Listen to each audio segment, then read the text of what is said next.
Hello everyone. Parliament जिस तरह से कानून बनाती है तो वो जो प्रोसीजर होता है कानून मेकिंग का वो दो उसके मेथड्स होते हैं। एक होता है ड्यू प्रोसेस ऑफ लॉ और एक होता है प्रोसीजर इस्टेब्लिश्ड बाय लॉ।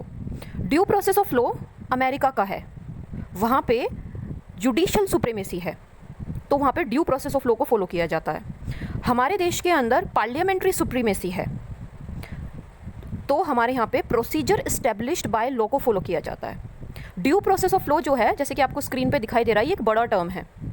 इसके अंदर प्रोसीजर इस्टेब्लिश्ड बाय लॉ एक पार्ट होता है। Due process of law is equal to procedure established by law plus fairness. वो कानून जो है वो निष्पक्ष भी होना चाहिए। अब इसको समझते हैं ये है क्या। पहले देखिए ड्यू प्रोसेस ऑफ लॉ जो है वो क्या है।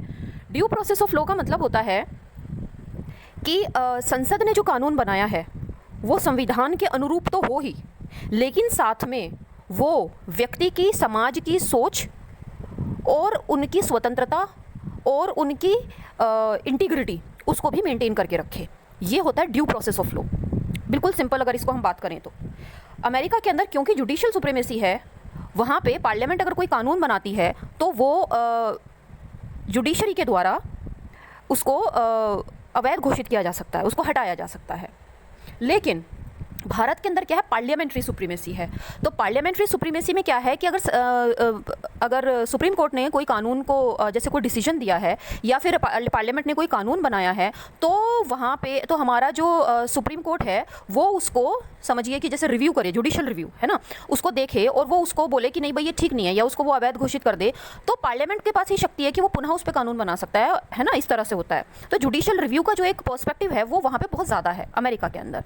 तो प्रोसीजर इस्टेब्लिश्ड बाय लॉ का मतलब है सिंपल कि जो संविधान के अंदर जो तरीका बताया गया है, संविधान का जो एक प्रारूप है उसी के अनुसार संसद को कानून बनाना है, उसी प्रोसीजर के हिसाब से। सही है।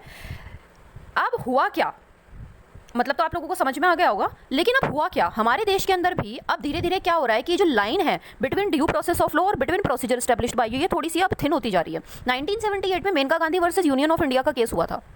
तो उसमें जो आर्टिकल 21 का जो एक पूरा का पूरा एक जो उसका पर्सपेक्टिव है वो उसका दायरा उसका बहुत ज़्यादा बढ़ा दिया और सुप्रीम कोर्ट ने भी ये व्याख्या दी कि कानून तो बनाया जा सकता, कानून जैसे बनता है, लेकिन उसमें इंसान की जो प्राइवेसी है, उसकी जो एक डिग्निटी है वो भी मेंटेन करके रखना ज़रूरी है। तो मतलब संविधान के अनुसार कानून तो बने लेकिन उसकी आत्मा क्या कहना चाह रही है वो भी समझने की आवश्यकता है। और इसके अंदर आर्टिकल 21 जो कि राइट टू लाइफ से संबंधित है उसका जो एक उसको स्प्रेड कर दिया, उसको सिनेरियो बहुत ज़्यादा, और उसको उसको आर्टिकल 19 जो कि फ्रीडम ऑफ एक्सप्रेशन देता है, 6 उसके अंदर फ्रीडम्स दी गई हैं, और आर्टिकल 14 जो कि इक्वालिटी से संबंधित है तो उसको भी उसके साथ में जोड़कर निर्णय दिया गया। तो अब हमारे यहाँ पे वैसे हम लोग प्रोसीजर एस्टेब्लिश्ड बाय लॉ को फॉलो करते हैं, लेकिन we are moving forward towards due process of law.